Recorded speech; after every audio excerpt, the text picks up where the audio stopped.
अस्सलाम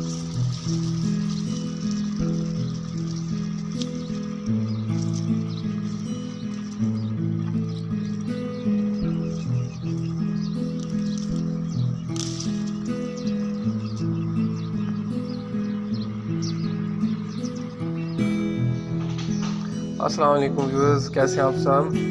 ये मेरा टमाटर जो कि अभी मैं तोड़ के लाया हूँ, और इससे पहले मैंने एक टमाटर तोड़ा था जो कि 440 ग्राम का हुआ था।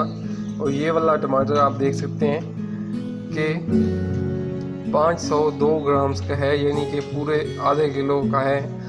और माशाल्लाह से पहली दफ़ा ऐसा टमाटर मैंने ग्रो कर लिया है कि जो आधे किलो का हुआ है।